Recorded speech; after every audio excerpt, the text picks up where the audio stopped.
Di episode sebelumnya Xiao Yan terbangun dari lorong antara hidup dan mati, tapi bukan sebagai dirinya yang dulu. Dengan kekuatan naga kuno yang meresap ke tubuhnya, ia kini punya kekuatan Magical Beast Douzun. Saat dia mengaktifkan kekuatan barunya, sisik ungu keemasan bermunculan, membentuk armor kuno naga Phoenix, pelindung ilahi yang bisa menahan serangan Tianzun. Sementara itu, Ziyan selamat dan sedang menyerap kekuatan buah asal King Lin. Dia akan melompat 4 bintang sekaligus. Dunia akan segera tahu, Xiao Yan telah bangkit kembali, dan petualangannya belum selesai. Target berikutnya, kolam petir kosong yang mematikan.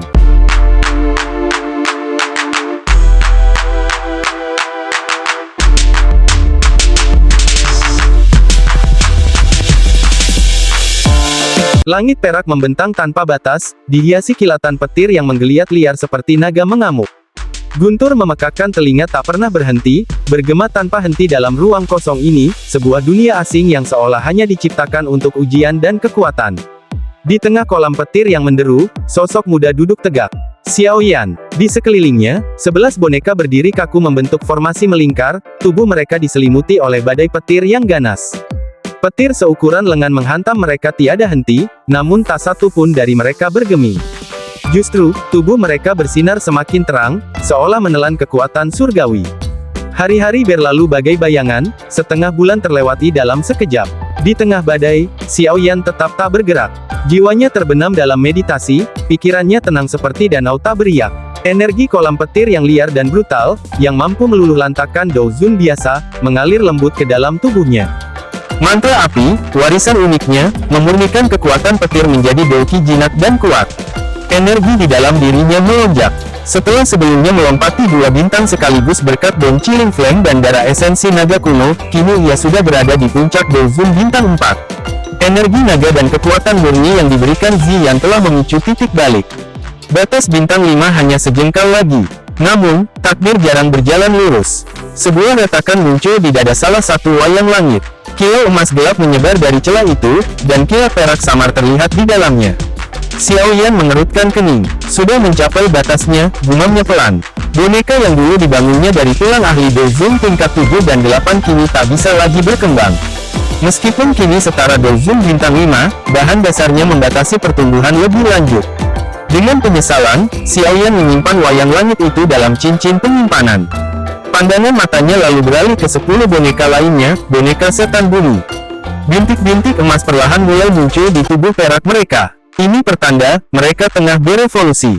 Hanya masalah waktu sebelum mereka juga menjadi boneka setan langit, pikirnya. Dan benar saja, dalam 10 hari berikutnya, tubuh mereka berubah warna, dari perak cerah menjadi kuning keemasan. 10 boneka setan langit baru lahir. Namun tepat ketika Xiao Yan hendak bangkit dan menikmati pencapaiannya, dunia berguncang. Lapisan demi lapisan energi mengalir deras dari kolam petir dan berkumpul di atas kepalanya. Sebuah pusaran petir raksasa terbentuk. Energi dari seluruh penjuru terkonsentrasi dan menyelubungi tubuhnya, mengalir seperti sungai surgawi ke dalam setiap pori tubuhnya. Petir menyambar, membakar, namun Xiao Yan tetap tenang. Tubuhnya menjadi pusat badai, menyerap kekuatan gila itu bagai lubang hitam. Hingga pada akhirnya, matanya terbuka. 2 berkas petir menyembur keluar seperti naga surgawi, membelah langit perak. Douzun bintang 5, Xiao Yan mengembuskan napas, dan hawa listrik keluar dari tubuhnya. Energi Douqi menggelegar dalam tubuhnya seperti lahar gunung berapi. Dengan kekuatan ini, ditambah Skyfire Tree Mysterious Cheng dan 3 api surgawinya, ia bahkan bisa menandingi Douzun bintang 7. Jika aku bertemu Tianzun ke-9 lagi, mata Xiao Yan menyipit, tajam. Mungkin aku bisa membunuhnya. Kebahagiaan menggulung di dadanya seperti ombak pasang. Namun sebelum tawa sempat meledak, detak jantungnya melonjak. Sebuah kekuatan mengerikan, kebangkitan di Pulau Naga dan panggilan api lotus pemurnian iblis. Langit Pulau Naga Timur memancarkan suasana yang berbeda dari biasanya. Saat Xiao Yan kembali, ia menyadari bahwa atmosfer pulau itu dipenuhi aura kuat dan tersembunyi. Para tetua dari Naga Vault kuno, yang selama ini berlatih dalam kesendirian di alam kosong, satu persatu mulai kembali. Bahkan Kaisar Naga, simbol tertinggi suku Naga, kini menunjukkan tanda-tanda kebangkitan. Namun di balik keheningan ini, ada badai yang sedang disiapkan. 3 pulau naga lainnya, yang selama ini menentang bersatunya kekuatan naga di bawah kepemimpinan Ziyan, diam-diam mulai bergerak. Mereka adalah penguasa yang tak sudi melepaskan kekuasaan. Penyatuan suku naga akan menjungkirbalikkan tatanan lama, dan mereka tahu, jika Ziyan berhasil, mereka harus kembali tunduk. Di tengah suasana tegang ini, Xiao Yan disambut hangat oleh Elder Zuli dan beberapa tetua baru.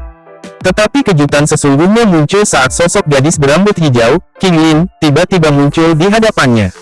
Senyumnya manis, namun aura di sekelilingnya jauh lebih tajam dari sebelumnya. King Lin, kau sudah keluar dari retret? Tanya Xiao Yan tak percaya. Iya, kekuatan jiwa ular surgawi berkepala 9 telah kupadamkan, berkat bantuan makam naga kuno dan para tetua, jawabnya ringan. Kini King Lin telah mencapai tingkat bintang 6 Dezun. Bahkan Elder Zuli mengakui, dengan kemampuan penyegelan dan kekuatan uniknya, King Lin bisa menandingi Dezun bintang 7. Namun tak semua kabar membahagiakan. Ziyan, sang kaisar naga, masih tenggelam dalam retret. Tak ada tanda-tanda kapan ia akan bangkit. Menyadari situasi ini, Xiao Yan memutuskan untuk kembali ke pavilion bintang jatuh. Dunia luar tengah berubah, dan ia tak bisa tinggal terlalu lama. Sebelum pergi, Elder Zuli memberinya hadiah istimewa, token giok spasial. Sebuah artefak langka yang dapat membukakan gerbang spasial langsung ke Pulau Naga Timur kapanpun Xiao Yan membutuhkannya. Dengan salam perpisahan, Xiao Yan, King Lin, dan Hei King memasuki celah spasial. Begitu mereka muncul kembali di daratan, pegunungan hijau dan langit biru menyambut mereka. Hei King pun segera pamit, kembali ke Pulau Naga untuk menghadapi ketegangan yang meningkat. Xiao Yan dan King Lin melanjutkan perjalanan ke utara. Dalam waktu setengah hari, pavilion bintang jatuh, tempat para ahli berkumpul dan kekuatan besar direncanakan, terlihat di kejauhan. Di dalam aula pertemuan, Yao Lao, guru sekaligus figur ayah bagi Xiao Yan, menyambut kembalinya muridnya dengan tawa ringan. Sepertinya kau mendapatkan banyak hal dari perjalananmu, kata Yao Lao sambil mengangkat cangkir teh. Namun, kejutan sesungguhnya baru dimulai. Aku juga punya kabar baik. Ini tentang Purifying Demonic Lotus Flame. Xiao Yan terperanjat. Ini adalah api surgawi peringkat ketiga, api yang legendaris dan sangat sulit ditemukan. Selama ini, ia telah mengumpulkan 3 dari 4 fragmen peta yang menunjukkan lokasinya. Sayangnya, fragmen terakhir belum didapat. Tapi, lanjut Yao Lao, kami menemukan informasi. Fragmen itu akan dilelang dalam pameran perdagangan spasial. Sebuah ajang eksklusif, tempat para ahli tingkat tinggi berkumpul, dan hanya yang berada di puncak Dozong yang boleh masuk. Di sana, harta karun langka, teknik Dou Kelastian, hingga barang-barang kuno dilelang secara rahasia. Kalau begitu, aku harus pergi ke sana, kata Xiao Yan mantap. Aku tidak akan berhenti sampai aku mendapatkan fragmen itu. Tak peduli seberapa mahal harganya. Yao Lao mengangguk puas. Dan di dalam hati Xiao Yan, hasratnya kembali menyala. Purifying Demonic Lotus Flame bukan sekadar nyala api, itu adalah kunci untuk naik ke tingkat kekuatan berikutnya, dan mungkin, satu-satunya senjata untuk menaklukkan Hall of Souls. Langkah berikutnya telah jelas. Tujuannya sekarang, pameran perdagangan spasial. Dan dunia, akan segera menyaksikan api sejati yang membakar langit. Udara tenang di pavilion bintang jatuh tiba-tiba berubah ketika percakapan antara murid dan gurunya menyentuh masa lalu yang telah lama terkubur.